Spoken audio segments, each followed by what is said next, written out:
साथियों, मैं विजय गौतम बहुजन न्यूज़ खबर जलालपुर से। इसमें हम लोग जलालपुर में बैठे हुए हैं और यहाँ पे अब्बास जी के घर पे आज बहुजन समाज पार्टी के मंडल कोऑर्डिनेटर रामनारायण निर्दोष जी और डॉक्टर साहब बैठे हुए हैं और क्या उद्देश्य है आइए जानने का प्रयत्न करते हैं।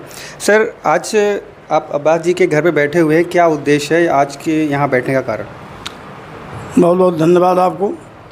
एक्चुअली कल एक घटना घटी 10:30 बजे। एक आकाशीय बिजली गिरने से एक दलित समाज के लगभग 56-57 साल उम्र थी, उस व्यक्ति की मृत्यु हो गई थी। यही बालाघाट है, यहाँ पर उनका दाह संस्कार हो रहा था, तो हम लोग उसी दाह संस्कार में शामिल होने के लिए आए थे।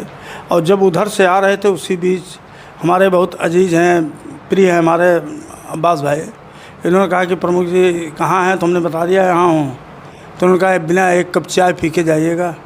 तो सभी साथी हमारे आदरणीय डॉक्टर दयाराम राजभर जी, उधर डॉक्टर प्रदीप जी हैं, समीर चौधरी जी, भाई गौड़ जी हमारे साथ हैं, विधानसभा अध्यक्ष। हम लोग इसीलिए यहाँ सारे समाज के लोग आज यहाँ पे बैठे हुए हैं। हाँ, सभी समाज के लोग बैठे हैं और हमेशा है यार, हम बहुजन समाज पार्टी की राजनीति करते हैं तो हम तो सर्वजन नेता। सपा पीडीए का नारा दे रही है और बहुजन समाज पार्टी पिछड़ा संकुल के लिए क्या काम कर रही है, पिछड़ों के लिए क्या कर रही है?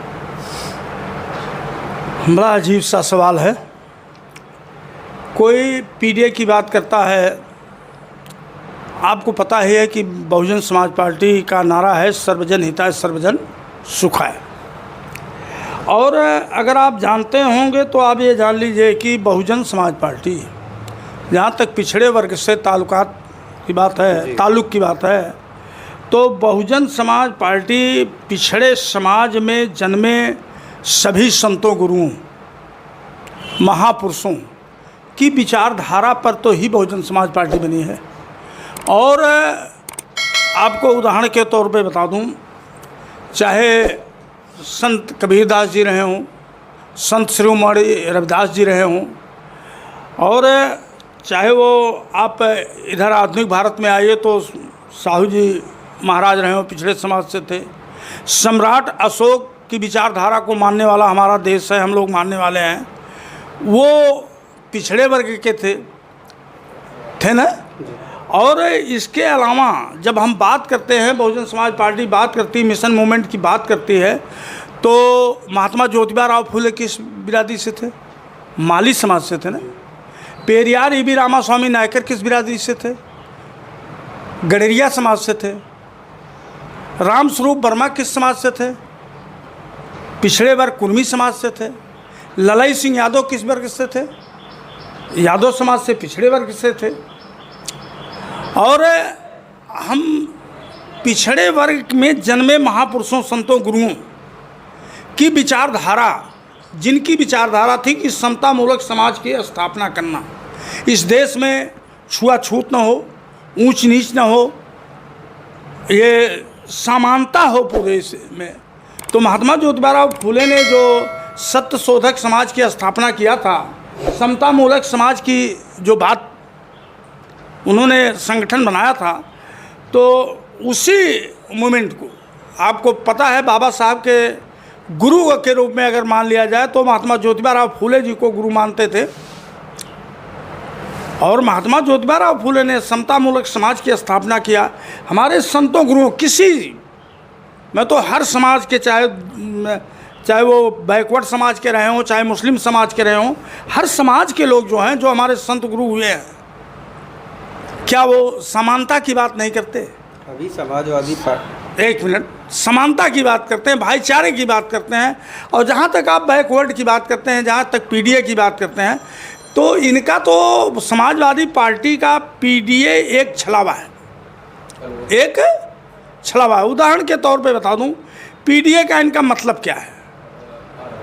अब इनका जो उस तरह बताते हैं, जब ये बात करते हैं पी से पिछड़ा, डी से दलित, ए से अल्पसंख्यक की बात करते हैं, लेकिन आपने देखा कि जब विधानसभा का चुनाव हुआ 111 विधायक इनके आए, और जब 111 विधायक आए और नेता विरोधी दल बनाना हुआ, तो इन्होंने किसको बनाया? पांडे जी को बनाया ना। तब ये 111 में इनको और कोई योग्य नहीं मिला कि मतलब ये बना दें। और मैं बताऊं, ये पिछड़े वर्ग की बात करते हैं। लोकसभा का चुनाव हुआ उत्तर प्रदेश में, देख लीजिए 80 सीटों पर माननीय अखिलेश यादव के परिवार के अलावा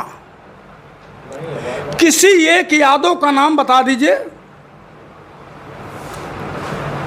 माननीय अखिलेश यादव के अलावा, परिवार के अलावा किसी एक यादव का नाम बता दीजिए कि जो समाजवादी पार्टी से चुनाव लड़ा गए। लेकिन आप देख लीजिए बहुजन समाज पार्टी से हमारा पहला सांसद रामकृष्ण यादव हुए थे, पिछड़े वर्ग से थे। विभूति निषाद हमारे हुए थे, धर्मराज निषाद हुए थे, लालचंद निषाद हुए थे, प्रजापति समाज के बेटे विधायक और सांसद मंत्री हुए थे। और आप कुर्मी समाज की तो बातें छोड़ दीजिए, बरखूराम वर्मा से लेकर रामलखन वर्मा से लेकर के तमाम, लालजी वर्मा जो आपके इस समय सांसद हैं, ये भी बसपा से ही निकले, वहीं से सांसद और मंत्री सब बने हैं, बैकवर्ड से ही थे। किस राजभर समाज के डॉक्टर साहब बैठे हैं, चाहे वो सुखदेव राजभर जी रहे हों, रामचंद्र राजभर रहे हों, ये सब पिछड़े। आज जो एक पीला गमछा वाले हैं चाचा, वो भी बसपा के सेक्टर अध्यक्ष, जिला अध्यक्ष रहे हैं। आप बता दो कि कौन सी ऐसी बिरादरी, कोई एक बिरादरी बताओ हमें। क्या पिछड़ा वर्ग 2027 में बसपा के साथ रहेगी? एक चीज़ हम बता दें, पिछड़ा वर्ग पूरी तरह से अब समझ गया है। अब वो 5 किलो राशन के लालच में नहीं आएगा। उसको भी अब शिक्षा चाहिए, सुरक्षा चाहिए, सम्मान चाहिए। और पिछड़ा वर्ग अब अपने हक हकूक़ की बात जानने लगा है। उसके अंदर भी राजनीतिक चेतना अब जाग गई है। और वो राजनीतिक चेतना ये जाग गई है कि अगर हम भाजपा को वोट देते रहेंगे, जिस तरह से पिछले चुनावों में इन लोगों ने दिया है, वो जान गया है कि अगर हम ये भाजपा को वोट देंगे तो हमारा बच्चों का भविष्य बर्बाद होगा। और अगर सपा में देंगे, पिछड़ा वर्ग इस चीज़ को जान रहा है कि अगर हम सपा में वोट देंगे तो ये भाजपा फिर सत्ता में आ जाएगी। इसलिए पिछड़ा वर्ग पूरी तरह से मन बनाए हुए है। आप देख लो, रामदरस गौड़ बैठे हैं, समीर चौधरी बैठे हुए हैं, डॉक्टर दयाराम राजभर जी बैठे हुए हैं।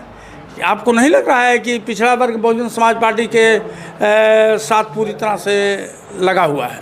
और आपको यकीन दिलाना चाहता हूं कि बहन जी की जो रणनीति है, जिस रणनीति से चल रही है, अब की बार मुस्लिम समाज और पिछड़ा वर्ग के साथ साथ सर्व समाज के जो न्यायप्रिय लोग हैं, जो संविधान को मानने वाले लोग हैं, जो देश में समता भाईचारा चाहते हैं, वो सारे के सारे लोग बहुजन समाज पार्टी के साथ कंधा से कंधा मिला करके चलेंगे। आप यकीन मानिए कि पूरे प्रदेश में ये जो है, जो वाकई में सर्वजन हिताय सर्वजन सुखाय की बात बहन जी करती हैं, उस तरह से बहुजन समाज पार्टी के साथ पिछड़ा वर्ग पूरी तरह से, चूँकि उनके अंदर भी अब जागरूकता आई है कि हम सांसद बने, हम विधायक बने, हम मंत्री बने, हम चेयरमैन बने और हम दरी बिछाने वाले ही न रह जाएं। अब उनको भी सत्ता की भूख जगी है और अपनी सत्ता पाने के लिए तो विकल्प एक ही है, बहुजन समाज पार्टी, ना कि पीडीए, फर्जी नारा देने वाले पीडीए। धन्यवाद।